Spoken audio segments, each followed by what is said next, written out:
Bienvenidos a No los olvidamos, puente de amor para la Iglesia con la Fundación ACN.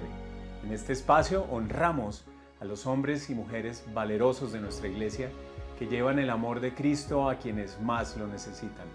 Conoceremos historias sorprendentes de estos héroes silenciosos de nuestra Iglesia Católica. Atendamos. Nuestro especial de hoy trata de Pakistán, un país que comparte fronteras con 4 países: India, Afganistán, Irán y China. Fue fundado en 1947, tras el fin del dominio colonial británico, cuando Pakistán se separó de India.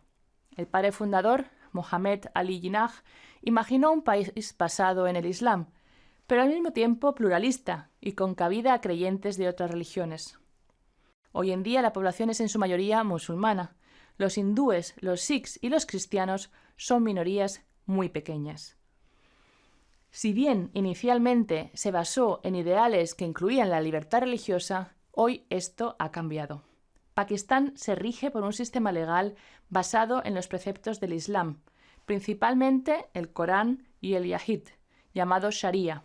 Debido a una interpretación estricta de los mismos y la influencia de un pequeño número de fundamentalistas radicales, grupos religiosos minoritarios como los cristianos sufren discriminación y persecución. Vamos a conocer ahora un poco más de la historia de Pakistán. Mírenlo conmigo.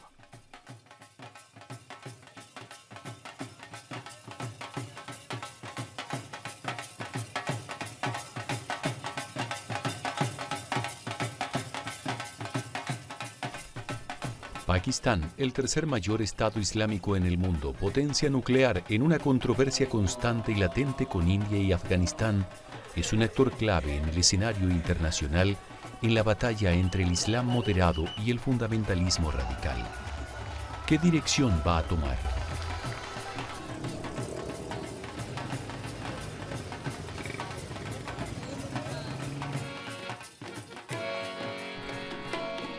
En Pakistán viven más de 190 millones de personas, lo que lo convierte en el 6º país más poblado del planeta. También es una sociedad muy joven. El promedio de edad y la expectativa de vida son, respectivamente, de 22 y 66 años, y la tasa de crecimiento de la población es alta. El 45% de la población es analfabeta. La población conforma un abanico étnico muy diverso. Desde los punjabis, quienes ocupan la mayoría de los puestos administrativos, pasando por los habitantes de la provincia de Sindh, principalmente agrícola y regida por terratenientes ricos. Los baluchis y pastunes están ubicados en las áreas menos accesibles de las zonas montañosas del noroeste, clanes que viven según sus propias leyes tribales. Los días de gloria de los territorios que conforman hoy en día Pakistán y el crecimiento de las ciudades que pertenecieron a la civilización del Valle del Indo, uno de los más antiguos del mundo, se remontan a 2500 años antes de Cristo. Los comerciantes árabes y las conquistas persas trajeron aquí el Islam a principios del siglo VIII. En los siglos XVI y XVII el imperio mongol islámico prosperó en estas áreas. 100 años más tarde, la Compañía Británica de las Indias Orientales comenzó a operar en la India y gradualmente tomó el control sobre un territorio que posteriormente, en el siglo XIX, se convirtió en el Raj británico de la reina Victoria como emperatriz de la India.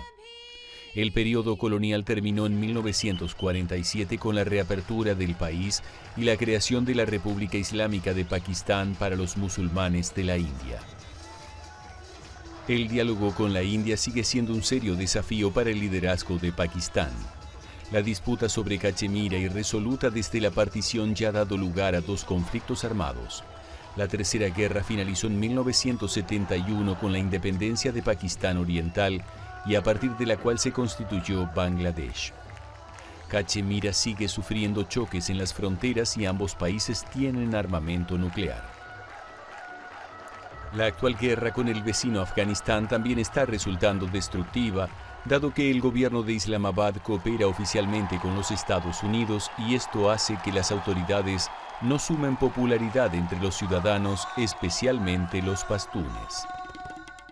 Mohammed Ali Jinnah, padre fundador de Pakistán, recibió educación inglesa no especialmente religiosa y fue abogado.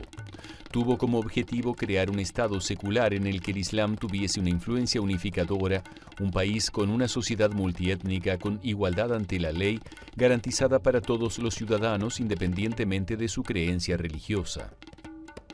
La situación empezó a cambiar en 1974 cuando el gobierno de Zulfikar Ali Bhutto, en respuesta a la presión de la derecha religiosa, declaró a la comunidad minoritaria islámica ahmadía como no musulmana. Cualquier signo de tolerancia fue finalmente enterrado en la década de 1980 por el general Zia-ul-Haq, quien formó una alianza con los imanes radicales y militares conservadores y posteriormente introdujo elementos de la Sharia islámica. A pesar de sus 65 años de historia, Pakistán sigue buscando una dirección. El país ya ha sobrevivido a varios golpes de Estado militares y gubernamentales, así como a los asesinatos de políticos de alto nivel. Continúa sin cesar el enfrentamiento entre los partidarios de un gobierno secular, preferido por la educada élite moderna e integrantes en las Fuerzas Armadas, y musulmanes religiosos fundamentalistas que quieren crear un Estado basado en la Sharia. La parte noroccidental del país, que abarca los territorios tribales y la provincia de Khyber Pakhtunkhwa, gobierna en conformidad con sus propias leyes locales. Como consecuencia, una constante guerra civil sigue siendo librada entre las fuerzas gubernamentales y los talibanes pakistaníes que apoyan la yihad afgana y Al-Qaeda. La controversia sobre el papel del Islam en el proceso político se profundiza como consecuencia de la guerra de Afganistán y se vuelve cada vez más radical. Los atentados terroristas con bombas, sangrientos motines y asesinatos están a la orden del día.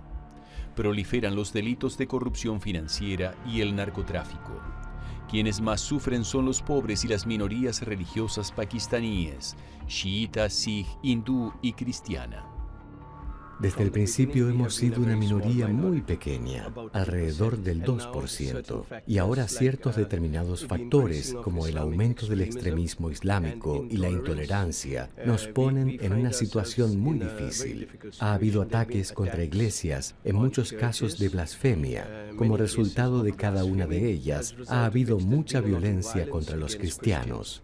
Las acusaciones de actos blasfemos contra el profeta Mahoma o abuso del Corán no solo están dirigidas a los cristianos. Los musulmanes se ven más afectados por la ley de blasfemia que los cristianos, pero en su caso continúa utilizándose como un instrumento que no solo legitima la eliminación de personas, sino de comunidades enteras.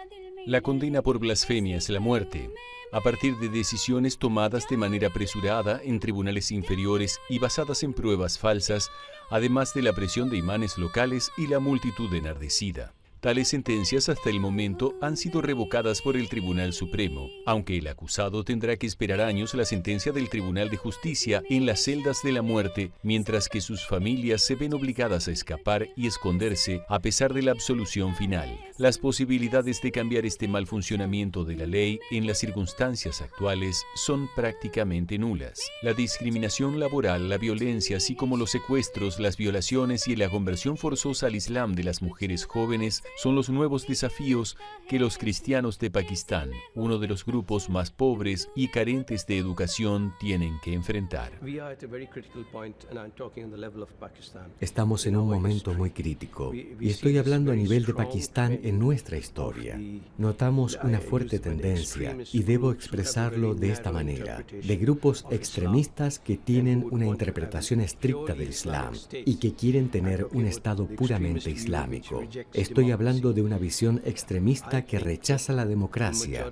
Creo que la mayoría de musulmanes en Pakistán no piensan de este modo. Son musulmanes muy moderados, pero las fuerzas extremistas parecen estar ganando terreno en este momento mediante el uso de la fuerza y las tácticas violentas. Finalizamos este programa con esas historias que nos recuerdan lo valeroso que es vivir la fe en nuestros tiempos. Un poco como el Éxodo, lleno de pruebas y obstáculos, pero siempre guiados de la mano de Dios. Para conocer más sobre estas historias y cómo puedes ayudar, visita www.acncolombia.org.